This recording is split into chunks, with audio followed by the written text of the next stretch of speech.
Hello friends, আবারও একটি নতুন রেসিপি নিয়ে তোমাদের সামনে হাজির হয়েছি। আজকের রেসিপি বেগুনের একটি অসাধারণ রেসিপি। ডিম বেগুন তো আমরা প্রায় সকলেই বাড়িতে বানিয়ে থাকি। আজকে আমি কিভাবে ডিম বেগুন বানাচ্ছি চটজলদিভাবে সেটি তোমাদের সাথে শেয়ার করছি।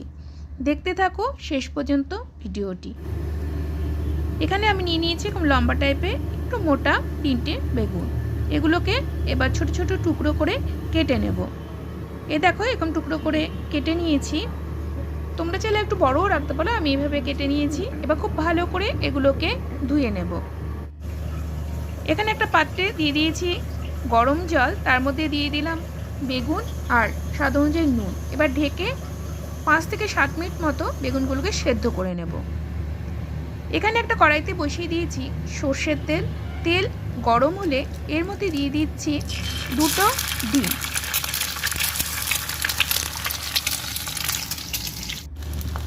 এবার এর মধ্যে দিয়ে দিচ্ছি স্বাদ অনুযায়ী নুন আর দিয়ে দেব গোলমরিচের গুঁড়ো।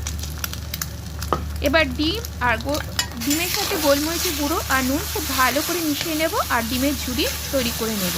তোমরা চাইলে এই কাজটা পরেও করতে পারো, ডিমটাকে একেবারে ডাইরেক্ট বেগুনের মধ্যে দিয়ে দিতে পারো, তাহলে একটা অন্য রকমের টেস্ট হয়। এভাবে যদি আলাদা করে ডিমের ঝুড়ি বানিয়ে করো তাহলেও কিন্তু খেতে আরও বেশি ভালো হয়। আবারও দিয়ে দিলাম কড়াইতে সর্ষের তেল। এবার এর মধ্যে দিয়ে দিচ্ছি কালো জিরে আর দিয়ে দিলাম কাঁচা পেঁয়াজ। পেঁয়াজ দিচ্ছি এখানে মোটামুটি ধরো মাঝারি সাইজের 2টো। এগুলোকে হালকা ভেজে নিয়ে এর মধ্যে দিয়ে দিচ্ছি টমেটো। এখানে একটা টমেটোকে একটু বড় বড় করে কেটে নিয়েছি। টমেটো দেওয়ার পরে এর মধ্যে দিয়ে দিচ্ছি স্বাদ অনুযায়ী নুন। বেগুন সেদ্ধর সময় নুন দিয়েছি, সেটা মাথায় রেখে দিতে হবে। নুনটা ভালো করে মিশিয়ে নিয়ে এর মধ্যে দিয়ে দিলাম রসুন আর লঙ্কার পেস্ট।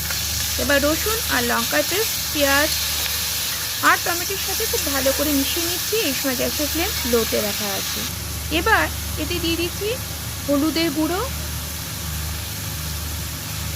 এবার হলুদের গুঁড়ো খুব ভালো করে অন্যান্য উপকরণের সাথে মিশিয়ে নিচ্ছি।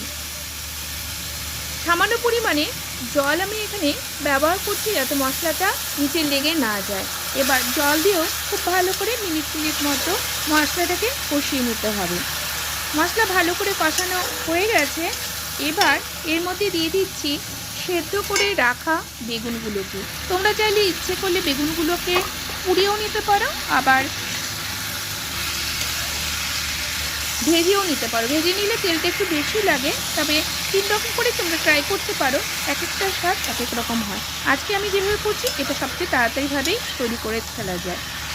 এভাবে ট্রাই করে দেখো রুটি বা ভাতের সাথে খেতে কতটা ভালো লাগে। এবার বেগুনের সাথে সব মশলাগুলো খুব ভালো করে মিশিয়ে নিচ্ছি। মশলার সাথে বেগুন ভালো করে মেশানো হয়ে গেছে, দেখো কালারটা কি সুন্দর এসছে। এরপর এর মধ্যে দিয়ে দিচ্ছি ভেজে রাখা ডিমগুলোকে। এখানে আমি 2টো ডিম ব্যবহার করেছি, তোমরা চাইলে 3টে ডিমও ব্যবহার করতে পারো, আবার একটা ডিমও ব্যবহার করতে পারো, সেটা তোমরা তোমাদের ইচ্ছে অনুযায়ী দেবে।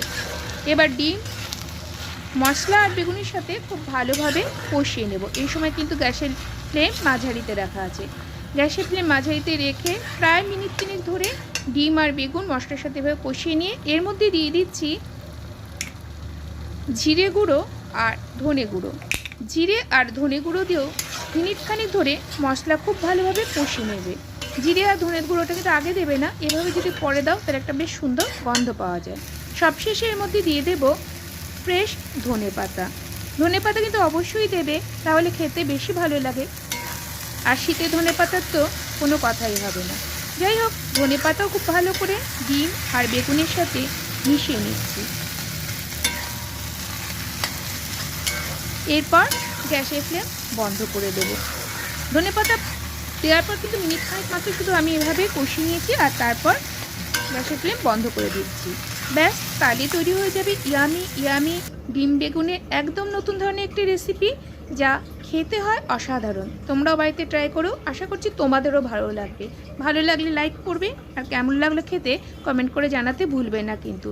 যদি পারো তাহলে ভিডিওটাকে অনেক শেয়ার করে দিও। যারা চ্যানেলে নতুন তাদের কাছে অনুরোধ রইল, চ্যানেলটি যদি এখন পর্যন্ত সাবস্ক্রাইব না করে থাকো তাহলে চ্যানেলটি সাবস্ক্রাইব করে পাশে থেকো।